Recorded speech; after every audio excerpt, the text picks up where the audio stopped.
Right. Okay, so something I've been working on quite a bit this last little bit is more of a supinated kind of approach to my my downstroke escape picking strategy. If you're familiar with Troy Grady's Cracking the Code, I love his naming conventions.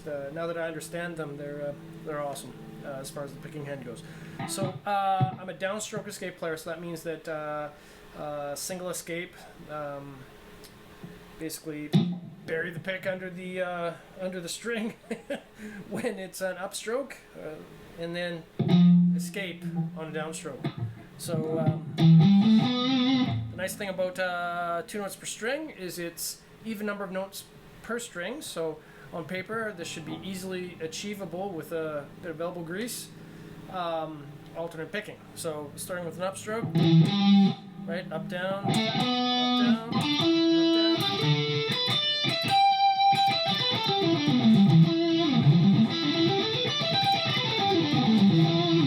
This is tough. And the reason I'm going after this actually is because when you're doing 2 notes per string, you're forced to track a lot more often. So I think it's maybe a positive thing to get under your belt early.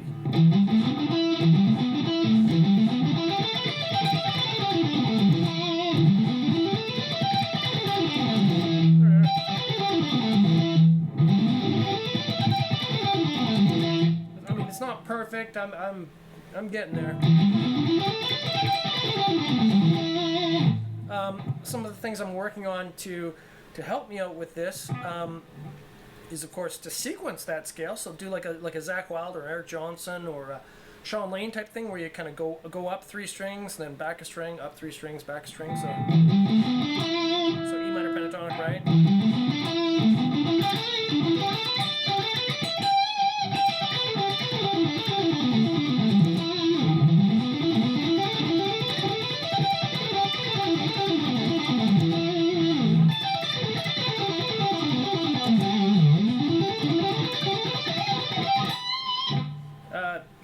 Gotta watch the fingering on those.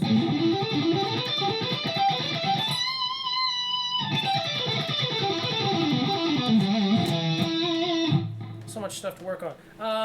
So, I mean, of course, we're not limited to just playing pentatonic scales either. I mean, your 7th arpeggios, our 7th arpeggios, they work out nicely as 2 note per string. Any inversion. So let's say C major 7th from the 7th. So we got 7th and 8th, and then 7th and 10th on the A string. Then you go up to the next octave on the D string, and then be 9th, 10th, and then 9th, 12th. And then to the next octave, B string, we got 12th, 13th, and then 12th, 15th.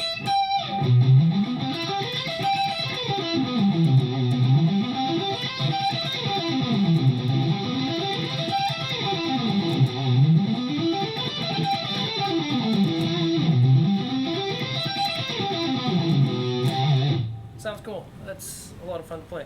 And then you can sequence that too. I haven't tried it, but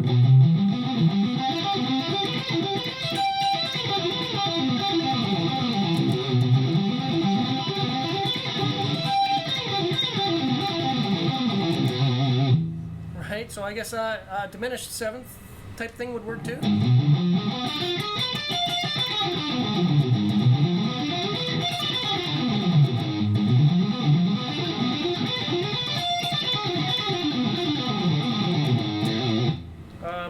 So the trick, of course, for me is I get a little heavy-handed as I play, and I tend to really drive the pick down under the strings, which can be not good. I'll kind of just literally not lose contact with the string, which can then result in a kind of weird swiping noises and just a lot of background tension, all kinds of stuff. So some of the things I've been doing is just kind of playing a harmonic, just work on the picking hand.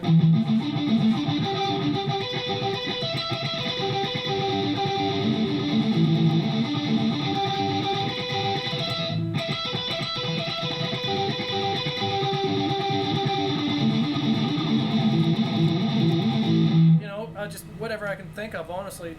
Skipping strings.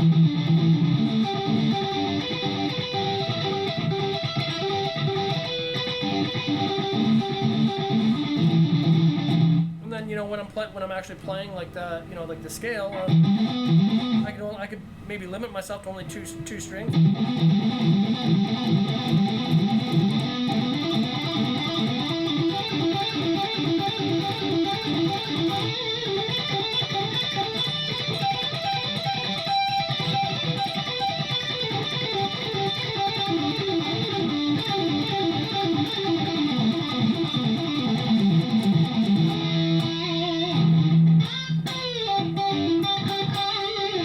So,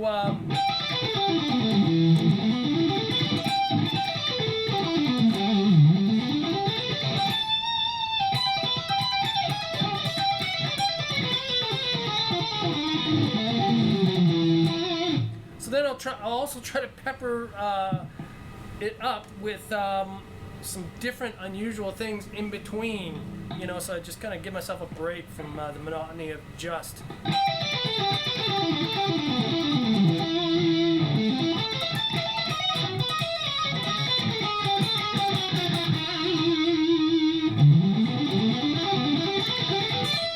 And you know, just try to kind of build kind of a vocabulary of just idea to idea, and just kind of, you know, just kind of doing random musical sketches there. Just kind of give myself a bit of a break, bit of a reset.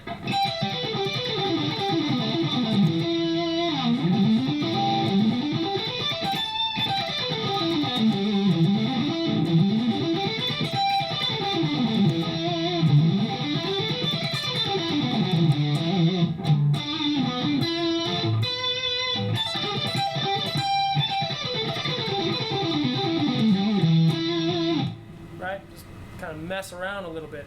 And then, which is, you know, once you kind of burnt yourself out a little bit, you know, try to just spend a little bit of time.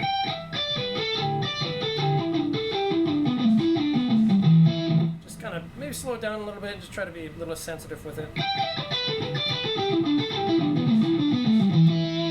So just kind of work on the impact of.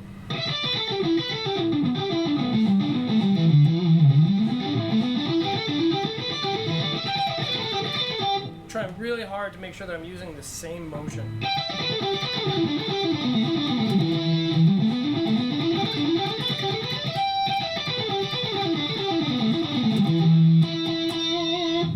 And that is how I've been working on practicing my tune over string stuff. Hope somebody finds that helpful.